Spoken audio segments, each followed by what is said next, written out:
Kak Kris Silitonga. Shalom Kak Kris. Shalom, Kak. Aduh, kedatangan tamu dari pusat nih. Ngeri. Kak, makasih loh udah mau datang. Sama-sama. Milenial Baper. Waktu. Thank you banget Kak Kris. Kak Kris sudah melayani di Gatot Subroto. Udah berapa lama kakak melayani?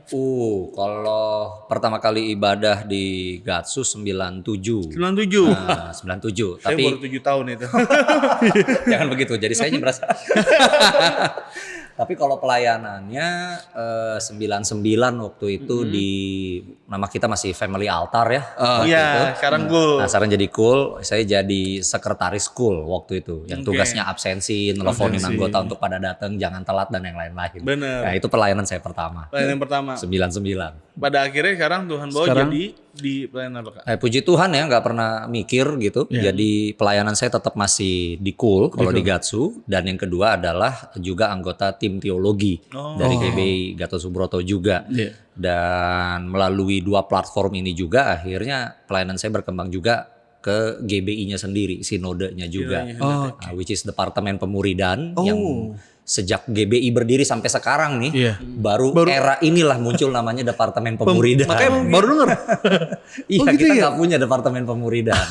Nah, sama forum teolog di GBI. Forum teolog. Tapi tenang aja, ini kan bukan forum teolog. Ini obrol santai kan. Kita ngobrol santai aja Kak.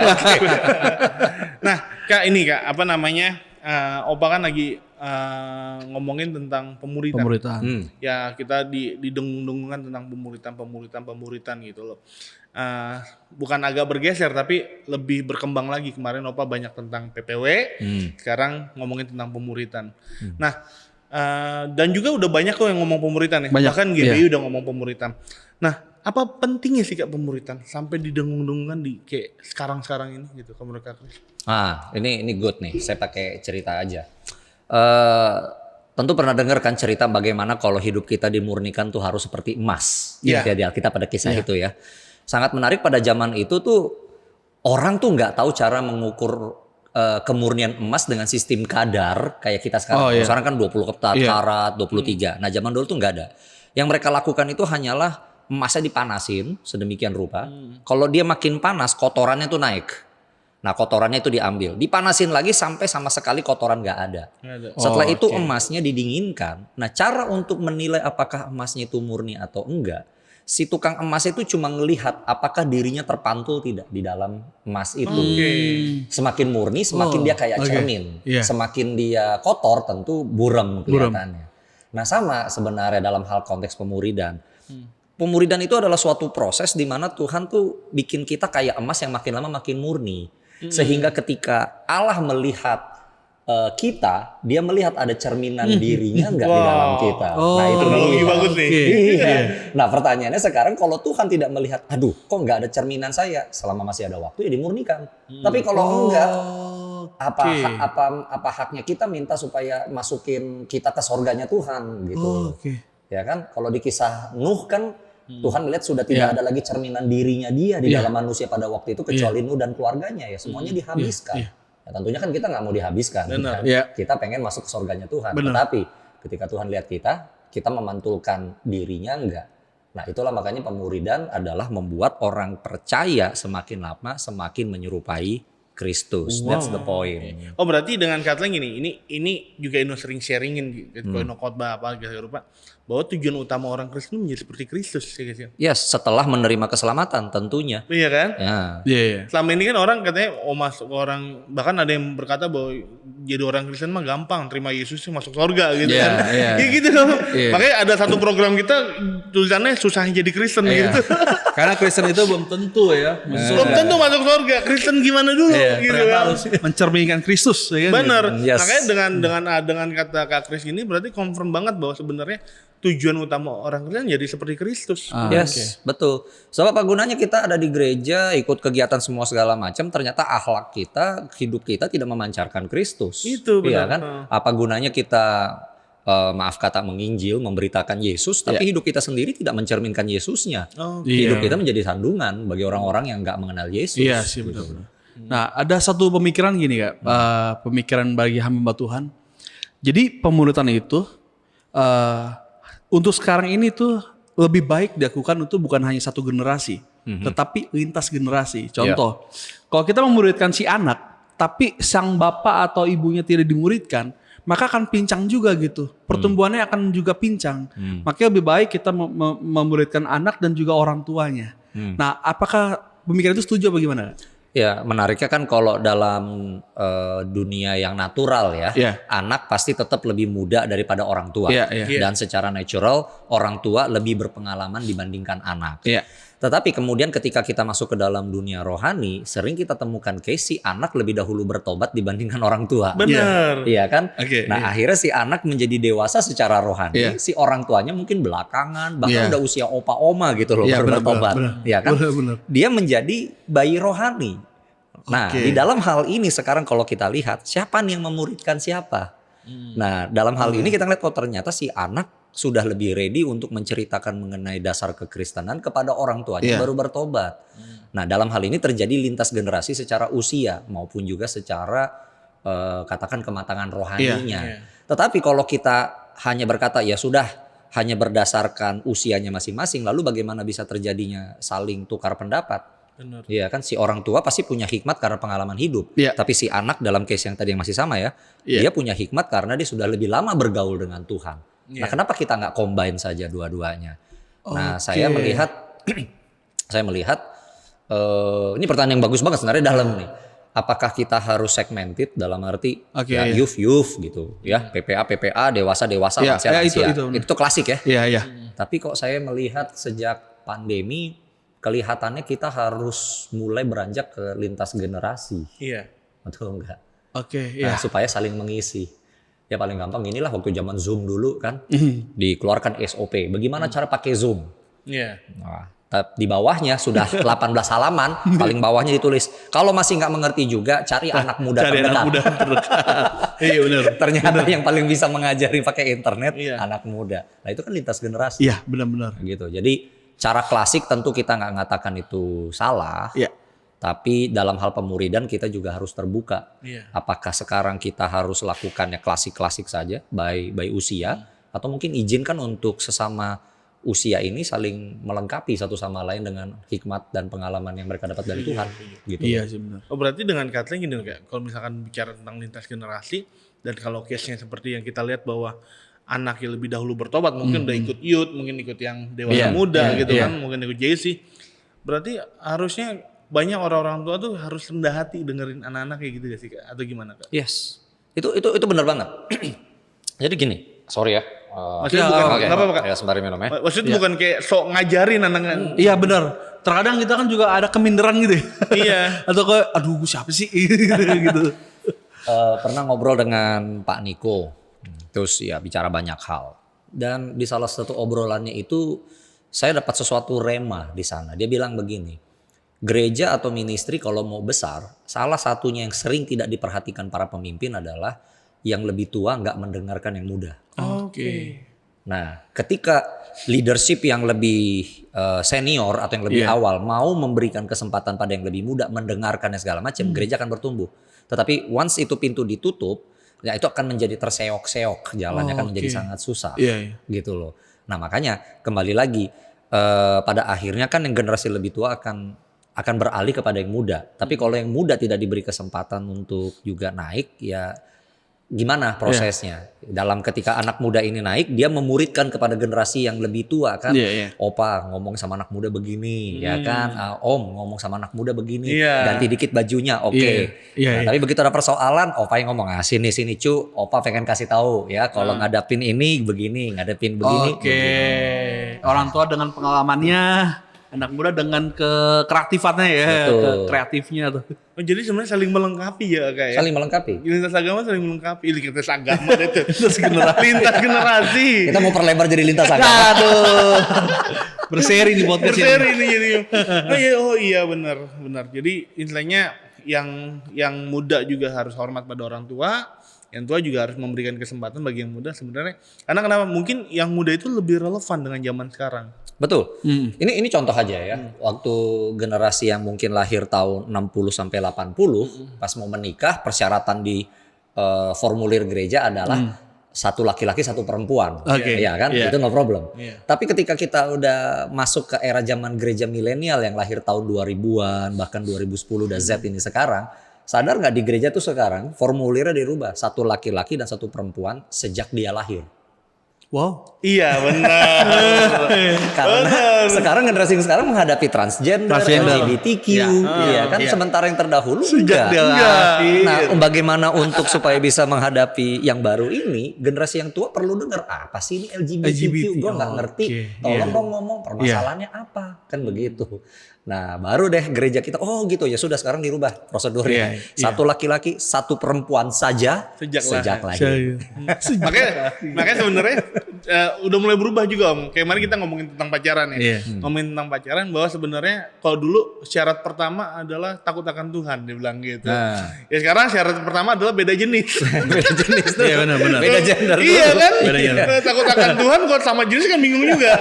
Itu nggak boleh. Kalau dulu bilangnya lihat bibit, bebet, bobot. Kalau sekarang kita ngelihatnya lihat body. Body maksudnya gender lu apa. Iya. Iya Setuju sih. banget. Iya udah makin aneh sih. Kalau misalkan nih kita lihat lintas agama, lintas generasi, Generasi. lintas generasi. Kalau menurut Om nih, kan kalau misalkan kalau di gereja nih, pendeta itu kan istilahnya jabatan yang paling tinggi lah, sebelum Yesus. Bukan sebelum Yesus dulu baru. Masih ada ketua sinode di atas. Iya, oke. Gereja lokal maksud aku. Gereja lokal, oke. Harus gak Om, seorang pendeta yang udah mengembalakan itu tetap dimuridkan gitu? Oke, ini pernyataan yang bagus banget. Seorang pendeta, apalagi dia adalah gembala di situ, apakah dia perlu dimuridkan atau enggak? Sebenarnya ada satu sisi lagi dari segi pemuridan itu adalah akuntabilitas, pertanggungjawaban gitu ya. Kepada siapa dia bertanggung jawab. Kejatuhan gereja-gereja di dunia barat, Australia, Amerika segala macam. Kalau kita lihat nih ya, pendetanya umpamanya jatuh dengan youth pastornya sendiri atau selingkuh atau apapun itu judulnya. Rata-rata mereka tidak memiliki seseorang di atas mereka di mana mereka kasih tanggung jawab. Nggak punya mentor, nggak punya pemuridnya gitu. Ya kan, nah ini yang membuat mereka merasa nggak ada siapa-siapa lagi di atas saya. Nggak ada Siapa yang mau tegur saya? Iya. Jatuh gitu loh. Nah, jadi memang pada satu titik tertentu mungkin orang ini udah nggak perlu lagi terlalu diajarin atau apalah gitu ya, secara kayak masih muda. Tetapi paling tidak tetap masih dibapai, diayomi. Nah, dalam level itulah pemuridan tetap masih diperlukan. Ya, supaya ada yang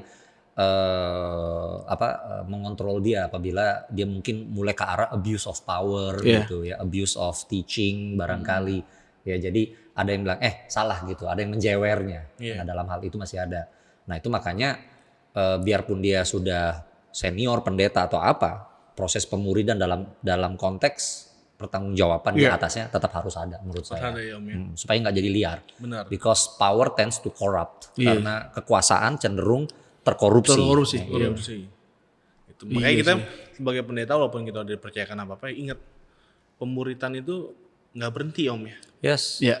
Karena Pemuridan berhentinya nanti itu pas glorifikasi. Tuhan Yesus datang kedua kali ya selesai. itu benar. Yang masuk surga udah selesai jadi murid.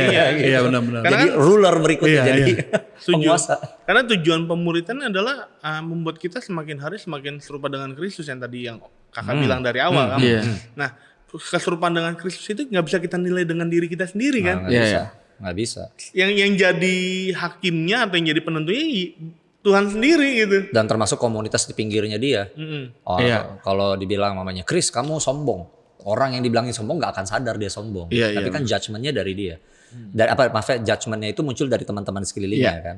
Kalau di dunia kerja kan ada yang namanya KPI, ya kan, Key Performance Index, di mana setiap tahun seorang karyawan tuh dinilai 360 derajat, pimpinannya, koleganya, anak buahnya nilai dia.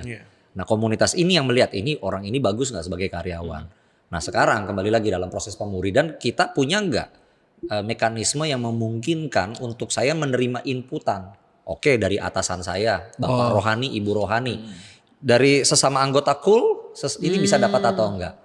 Terus dari adik rohani yang dari orang saya muridkan, dia kasih masukan nggak sama saya? Ini guru yang bagus atau guru yang jelek nih? Nah ini yang seringkali di dalam pemuridan orang pikir cuma yang atas doang nih. Jadi dari mentor ke menti, that's it. Nah, padahal dalam proses pemuridan keseluruhan. Seperti yang Yesus lakukan. Kadang Yesus ngomong langsung, kadang dia bilang, coba ngobrol di antara kalian. Oh, itu kalau dikonkretin tuh gimana Kak? Bisa nggak simulasi seperti apa gitu? Nah, Bisa mengcover itu gitu? Oke, jadi kalau ini basic banget ya. Jadi pemuridan. Kadang-kadang kita pikir pemuridan itu mungkin kita pikir kelas. Kelas gitu ya. itu benar. Ya, kelas itu kayak guru dengan murid. Ya kan? Ya, Padahal karena murid kan. karena murid. Padahal di kelas itu guru dengan siswa kan beda. Kalau pemuridan kan disciples. Kalau siswa itu kan student. Kita kan discipleship bukan studentship. Ya kan gitu. Nah, jadi pemuridan lebih banyak sebenarnya Indonesianya apa ya? Kopdar. Ngopi darat. Ini lagi pemuridan nih sekarang. Benar. Ini lagi pemuridan gitu loh. Iya kan? Jadi sesuatu yang secara yang inner, yang dalam, yang mungkin gak diungkapkan di atas mimbar atau secara formal, tiba-tiba dalam obrolan santai terjadi gitu loh. Lihat metodenya Tuhan Yesus, dia ngajar di lorong-lorong jalan, dia ngajar lagi piknik di tepi bukit, kan, lagi di atas kapal, lagi di dalam rumah makan, itu pemuridan gitu. Nah, di dalam konteks ini memang kelompok sel adalah tetap cara yang paling efektif. Walaupun sayangnya beberapa kelompok sel jadi malah bergerak jadi ibadah. No problem sebenarnya. Benar. Tapi sebenarnya mestinya ke arah kepemuridannya. Nah, itu konteks utama. Kapan dia bisa dikatakan pemuridannya itu berhasil? Bagi saya adalah ketika dia mulai memuridkan atau mulai pelayanan. Artinya proses pemuridannya kena sama dia. Bukan berarti sudah selesai ya, tapi orang yang dimuridkan mulai melayani, artinya dia ready gitu. Jadi jangan saya paling gak suka tuh, Om Kris kenapa komsel saya setia banget 20 tahun, oh ya? Terus orangnya sama, udah ada yang melayani belum? Enggak ya saya aja. Udah bangun komsel yang baru belum? Belum. Udah jadi guru sekolah minggu belum? Belum. Pendosa Syafat ini mah di kelamaan di kandungan. Gak mau dirilis ya? Gak mau dirilis. Sayang nih kok dirilis. Sayang dirilis. Jangan. Oh iya benar. Berarti ada pertumbuhan lah ya di dalam orang itu ya. Iya benar. Kopdar deh kalau mau ditanya bentuk paling gampang gitu loh. Dasarnya dulu sebenarnya itu termasuk juga ya Cool dan Komsel sebenarnya kesana gitu loh. Tapi ketika dibilang jalanin komselnya tolong dong dibikin aturannya, ya udah kita buat deh. 5 menit welcome, 5 menit nyanyi, ngobrol-ngobrol 20 menit, tutup 5 menit. Sayangnya ada yang megang itu terlalu kaku gitu loh. Padahal nggak harus kaku-kaku gitu banget. Ya kan terjadi impartasi nggak? Terjadi saling nguatin nggak melalui interaksinya? Kan gitu pertanyaannya. Nah, oke. Ini seru nih Om. Kan generasi muda zaman sekarang nih, kalau menurut Ino urgent banget nih untuk namanya dimuridin. Karena banyak hal lah, moralnya udah mulai berkurang, bahkan banyak orang-orang yang sekarang notabene Kristen gak lupa melakukan hal-hal yang tidak sesuai dengan nilai-nilai pada Kristen. Nah kan gini Om, biasanya kalau di anak-anak muda nih, kalau misalkan kita mau muridin nih Om, mereka ngapain sih gitu loh. Nah kan kita ngumpul-ngumpul aja, ngobrol-ngobrol yang lain, ngobrol-ngobrol. Karena stigma pemuritan tuh ya kelas soalnya dipikirnya kan, dipikir gitu. Kalau menurut Kak Kris gimana caranya ngebangun komunikasinya Kak sama mereka atau membangun hubungannya? Kan kalau pemuritan tuh harus ada hubungan benar sih Kak. Nggak mungkin dong orang baru kenal sini gue murid, nggak mungkin gitu kan. Nah itu gimana cara bangunnya? Sedangkan dengan kondisi anak-anak muda yang rebel banget hari-hari ini. Itu pertanyaan yang sebenarnya udah dijawab dalam pertanyaan itu sendiri. Kunci dari pemuridan relationship. Itu dulu. Gitu. Saya suka kasih tips sama gereja-gereja yang lain begini.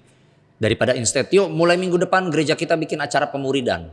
Sudahlah, gak usah dikasih label lah. Gak usah dikasih label ya, benar-benar. Ya kan acaranya besok adalah kumpul makan-makan per 5 orang gitu. Ternyata ngobrol itu sudah terjadi pemuridan gitu. Nah saya melihat kalau generasi yang lebih lama older, they need labels. Ya kan mereka butuh labels. Iya benar. Sementara generasi yang sekarang mereka berkata nameless faceless generation. Ya sudah gak usah dikasih judul dulu aja. Tetapi ternyata acaranya itu adalah memang ya pemuridan gitu aja. Ya ngumpul bareng gitu. Nah yang kedua adalah generasi muda juga perlu dari bagian, jadi gini, ini bagiannya kita melakukan pemuridan ya. Tapi yang dari generasi mudanya sendiri harus ngerti bahwa pemuridan sometimes kita akan membahas isu-isu yang mungkin tidak nyaman akan dibahas. Gitu. Karena kadang-kadang anak muda gue pengen pemuridan, tapi ternyata yang dia cari bukan pemuridan tapi afirmasi. Gue bikin begini, gue gimana? Kok gue seneng cowok ya, padahal gue cowok. Tolong nih, enggak. Nah, pemuridan kan mengungkapkan bahwa dia harus menjadi seperti Kristus. Dan waktu mengungkapkan ke arah sana, kebenaran harus diungkap. Dan secara natural, kebenaran itu agresif loh. Kebenaran itu ofensif. Benar. Betul kan? Ketika kita bilang kamu berdosa. Bikin gak enak orang emang. Itu truth, itu benar. Tapi kan bikin kamu gak nyaman. Kok gue berdosa? Iya. Waktu kau bikin itu kemarin itu berdosa. Nah, Reddy gak anak muda juga. Satu sisi dia mungkin dapat afirmasi, peneguhan dari gereja. Tapi kalau firman Tuhan nanti dibagikan, imparasi bagikan, mungkin ada yang ada ofensif sama dia. Tapi ofensif kebenaran tidak akan pernah menjatuhkan. Kalau responnya benar, itu akan memerdekakan dia. Iya kan? Tapi kalau responnya salah, dia akan terikat kepada yang tidak benar. Gitu. Ini kok jadi filosofi saya gitu. Gak apa-apa, tapi keren Om. Iya. Jadi kebenaran firman Tuhan, Yesus, dasarnya memang ofensif, ya kan? Kan hai kamu ular biludak ya, begitu kan? Tapi yang diomongin memang benar, ular biludak memang kurang ajar. Nah, tapi orang Farisi yang bertobat jadi Nikodemus, jadi Paulus. Tetapi yang nggak bertobat, dia akan semakin terbudaki di dalam kebohongan yang dia pegang. Malah pengen menyalibkan Yesus, kan begitu. Nah, di dalam proses pemuridan, satu dimulai dengan relationship, bangun hubungan dulu, terima dia apa adanya tanpa membenarkan tindakan yang salah. Tetapi kemudian dia makin diekspos dengan kebenaran Kristus sampai akhirnya dia sadar yang gue buat nih salah nih. Karena orang tidak akan datang kepada Kristus kalau dia nggak tahu bahwa dia berdosa. Keselamatan menjadi tidak ada nilainya kalau orang merasa dia tidak berdosa. Tapi ketika dia sadar, oh dosa nih merusak banget, gua nggak sanggup keluar, dia akan mencari juru selamat. Dia akan mencari jalan keluar. Gitu. Berarti ofensif harus bisa dilakukan dengan cara relationship dulu ya kayak. Relationship dulu. Gitu. Gak bisa enggak. Kalau teman kita yang bilang lu salah lu, lu gimana? Kalau teman, tapi kalau sahabat yang ngomong beneran ya baju gua nggak beres. Kita kan beres. Bener.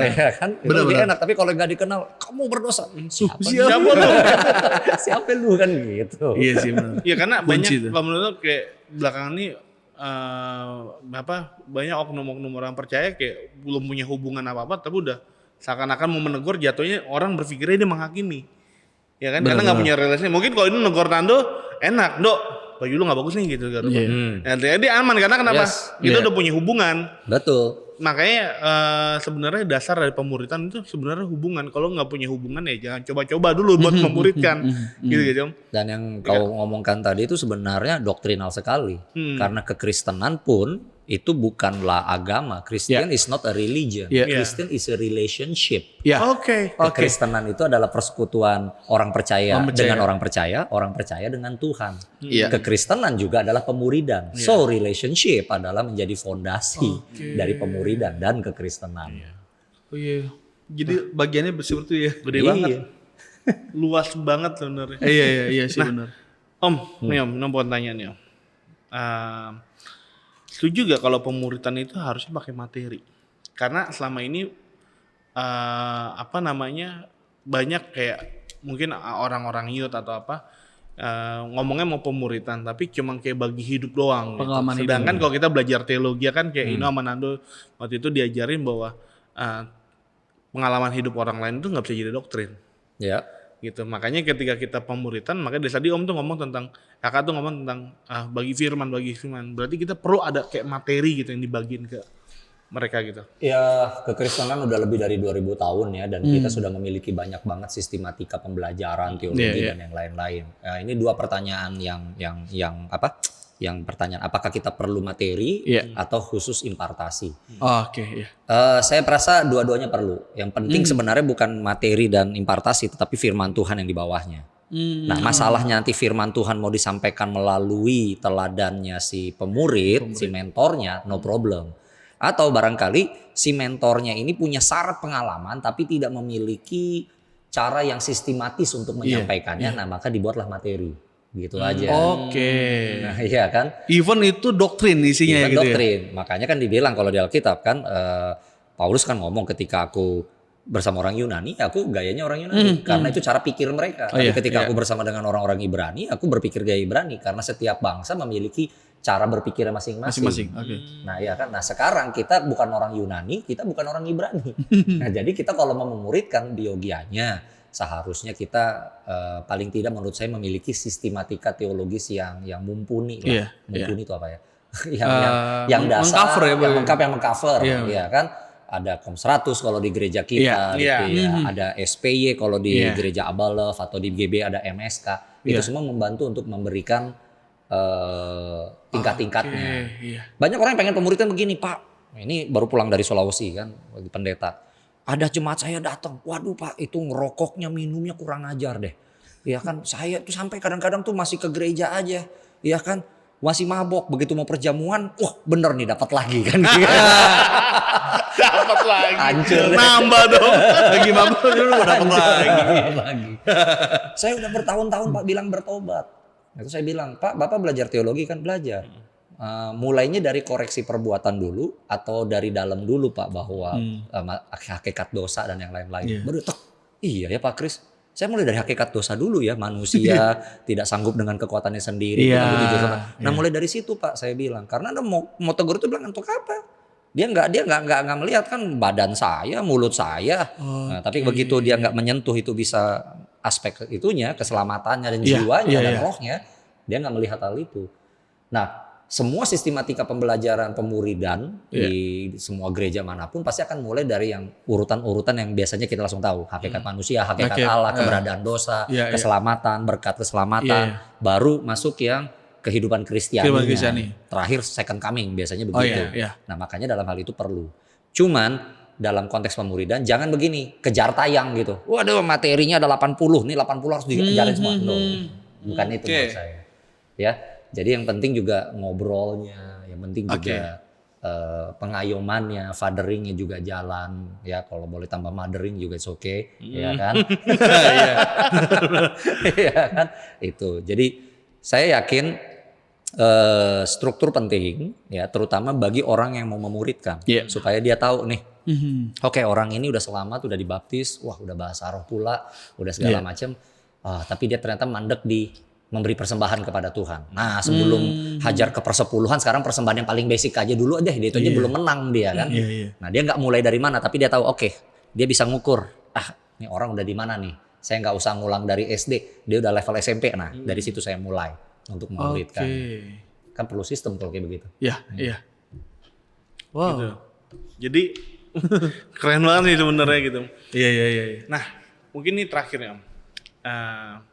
Kita terutama kita nih gereja di bawah Gatot Subroto ya.